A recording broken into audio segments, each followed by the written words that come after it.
Hey guys, what's going on? It's Spot the Aussie here, your favourite NRL fantasy coach, aka the NRL Fantasy Fanatic, coming at you for round number 18, which is the third major buy round. It's not the last round for buys, but it is the third major buy round. And as you can tell from my surroundings, I have officially and finally moved from one place to the next. Moved into our own place, our own apartment. It's so far so good. We've got NBN here, which means I can actually stream live if I wanted to, and I want to know in the comment section down below, would you actually watch this series? Let's say if I recorded at 6 o'clock every Tuesday New South Wales time, would you actually watch if I did this live? Of course you could watch it after it was recorded the next day if you're at work, as a podcast or whatever, but the actual ability to watch it live, and I'll also have like the comment feed up on the screen, and that way if you guys are relaying questions or comments, I can actually answer them live, or you think of something off the cuff, or if there's anything on your mind, that way we can have a bit of a live feed between you to me, to you, etc. So I can actually do that moving forward. It might be a little bit of a finicky fix with software that I have to get around, but that shouldn't be that much of an issue. But I will say this, if you're liking the series thus far, be sure to subscribe, be sure to give this video a thumbs up, because every thumbs up and every subscription that I get on my channel actually helps my channel quite significantly and helps it grow. As you can tell, when I had started my YouTube-esque for NRL Fantasy, which was about, I don't know, 2 years ago or so, you would have found that I had below about 1,000, subscribers, and I've gained subscribers over the last 2 years with and without fantasy. With fantasy for the NRL fantasy, coaches out there, and also non-fantasy players with some of my gaming videos or personal videos or videos I do with my girlfriend. So I'm really enjoying the fact that people are supporting my channel, and now that I've NBN, I've got no reason not to upload on a scheduled time basis. So I'm going to try to get these uploaded ASAP after they're rendered, and that way I can do it straight away, rather than having to upload it overnight, then over my workday, get back on Wednesday, then go and push it through. So here we go, guys. This is my team for the last round, round 17. It was a bit of a doozy round for us. It wasn't great. It wasn't that bad. Round overall, I came 16,000th. But my overall rank is still just under the 2,000, as you can see in that last little window. I'm still in the top 200 for the Eels ranks, which means maybe there's not that many great Eels coaches out there, but, go figure. Here's the thing, though. This is my team. I played Cameron King. He got 33, a little bit disappointing. We wanted to get at least 40 from him. McInnes didn't do that great of a job. Nathan Brown was outstanding yet again and was a good buy, and he reflected that in his score. Joshua McGuire, what do you do?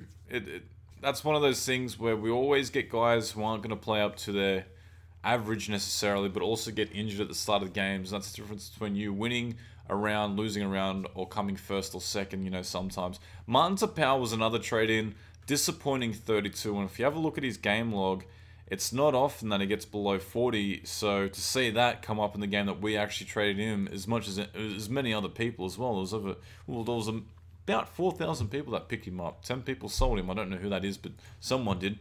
Angus Crichton was my captain, was probably a good captain's choice considering the scores all around, because Tomalolo and Kalyn played under par. Cameron Munster was a huge win for us. Unfortunately, he's been named in the Queensland side, which is great news for him. Bad news for everyone else who actually buy-planned, like me. That absolutely sucks. Nathan Cleary at 46, it's good for a half. I didn't reserve Cody Walker. He ended up getting 65. Connor Watson was 8. My centres, look at this. Curtis Scott, I don't know how to put it out there, but Curtis Scott ended up scoring the highest I think any centre has scored all year, getting 83. And unfortunately, didn't even play him. In fact, I didn't even play BJ Leilua.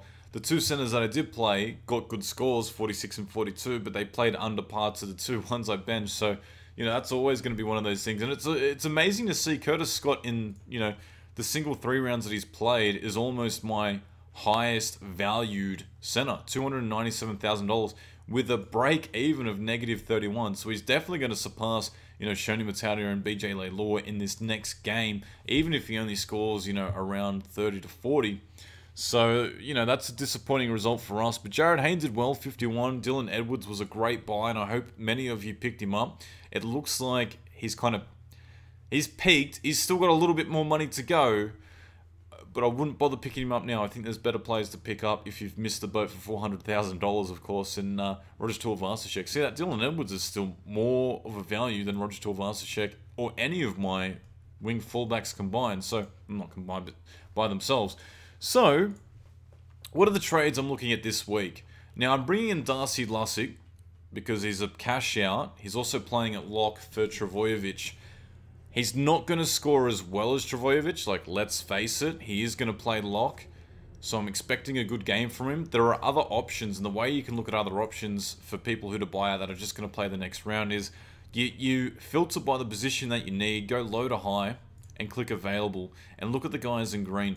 Andy Sanders is another one who's named at the 16th man for the Bulldogs, but again, he's probably only going to play the one single game and then get kicked out of the team, whereas DARCY LUSSICK, I know he's going to play this round in the starting 13, and I know next week he's going to be in the starting 17, provided he doesn't get injured. So I'm expecting probably like a 30-40 from him at least, and at $202,000, it's a good buy. He's not going to be in our final 17, it's just a cash out that I brought in for Joshua McGuire. Dean Britt unfortunately did not get named this week at all. He's been sold, he's been passed on, and that makes it a bit of a low bargain for us because I was expecting him to play round 18, even if he only got like 10, 20, 30 points. It would have been a good attribute towards us. As we mentioned earlier, Cameron Munster's kind of screwing us around a little bit with not playing. And the other trade I'm making is I'm trading Valentine Holmes to Tommy TRJBOJEVIC. I think TRJBOJEVIC has actually bottomed out, or at least steadied out with a break-even of 46. Remember, he's dual position, wing and centre. So eventually I'm going to move Cameron Munster or Cody Walker down to the fullback position by bringing in a buyout half, push either of them down to Tommy TRJBOJEVIC and push TRJBOJEVIC into the centres and blocking out one of those guys, or maybe two.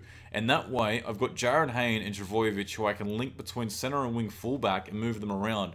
And what essentially I'm trying to achieve here is, if I run out of trades, which is going to happen because I've only got 3 more trades to go, I've got room to move Jarryd, Hayne and Tommy TRJBOJEVIC in the wing fullback centre position to cover in case someone gets injured. Like, for example, if I move Tommy up to BJ Leilua and Tyrell gets injured and Curtis Scott's not playing, I can simply put Tommy TRJBOJEVIC in, or I could slide Jarryd Hayne in. I can mix and match my wing fullback centres as a result, because we've got a two-way linking train where it's, in some cases, it's one way. Like, for example, right here, Cameron Munster and Cody Walker, it's a one-way train.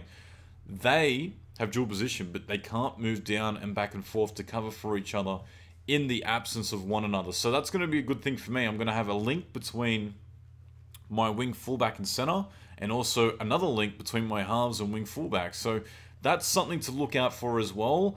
And unfortunately, in the second rows this year, there weren't many dual position players that had second row and front row forward that you could have left in the second row, because you needed Nathan Brown in your front row, you needed your Martin Tapau front row, which meant you couldn't trade them essentially down into the second row and have them rotate in case someone flopped or someone got injured.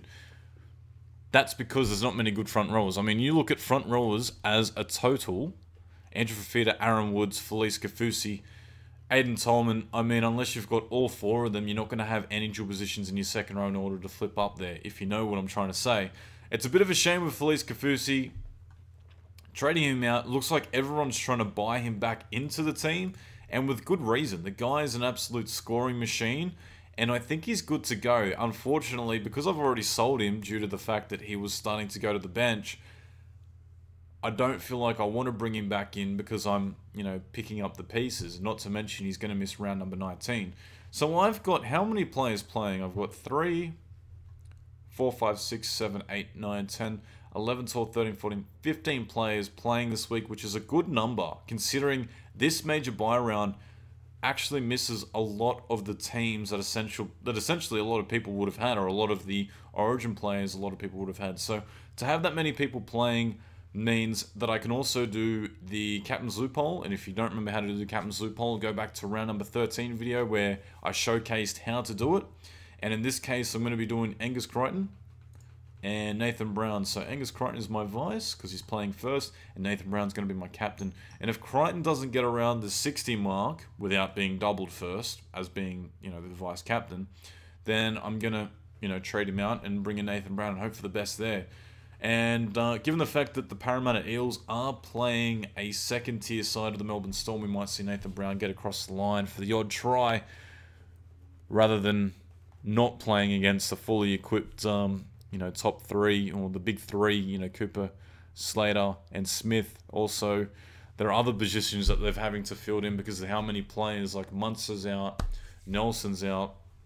So it'll be really interesting in that regards. And the whole idea here is just to have cash up my sleeve for when Smith to finish round 19, I can bring him in for Cameron King. Now, Cameron King will have one game to play, and that's going to be this game coming up, and hopefully he makes a little bit more money. Hopefully he gets around the 40 mark at least to get another, 20 to 30k, and that way I only have to do one trade out in order to move Cameron Smith in, which isn't a problem because we've already discussed what my next move is going to be, and it's going to be getting rid of one of these centers after they play, or after I feel that they've hit their use-by date. It's probably going to be Tyrell.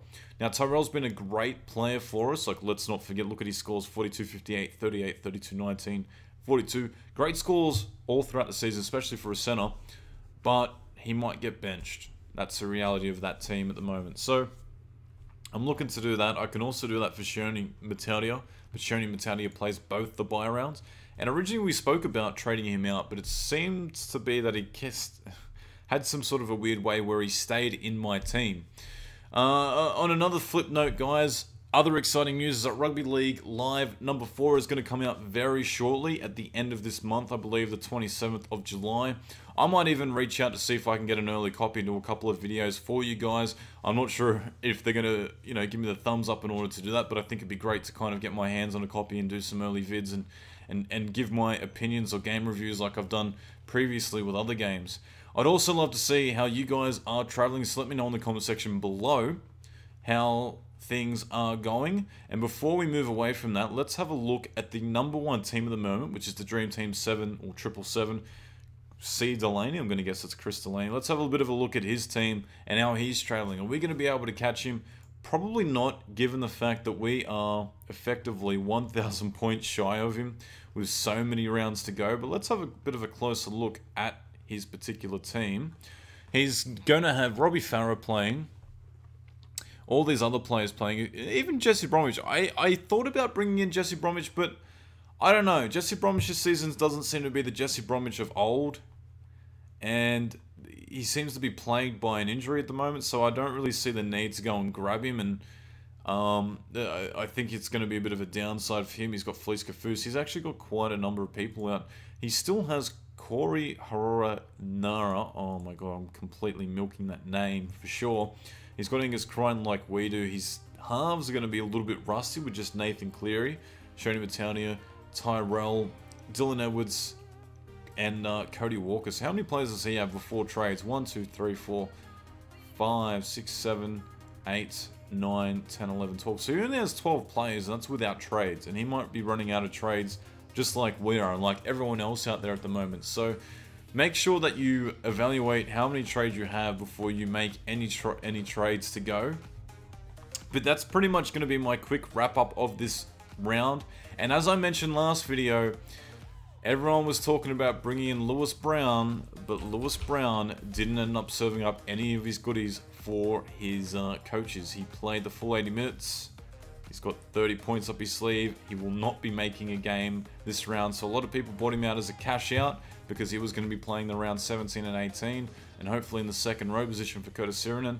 That doesn't seem to be the case anymore, and that's why I was telling people you don't need to grab Lewis Brown last round because his break even was too high. It was 64, which meant he was never going to go up in value. So let's evaluate him when you get to that point of him having to cash out. So that's a big learning curve for I think a lot of coaches. Don't make trades with the foresight of bringing in a player that's going to be a non-playing reserve until time for him to play. Go figure. Anyway guys, that's a huge wrap up for us. I hope you enjoyed the video. I'm definitely going to enjoy the apartment. If maybe I should do a quick walk around video with this place and show you guys what it's all about after I clear all these boxes, of course, because as you know, when you move, you've got storage everywhere. This has been Spot the Aussie video. Be sure to subscribe, like the video. I'll check you guys out shortly, and be sure to let me know in the comment section below what rank you currently are coming. Whoosh.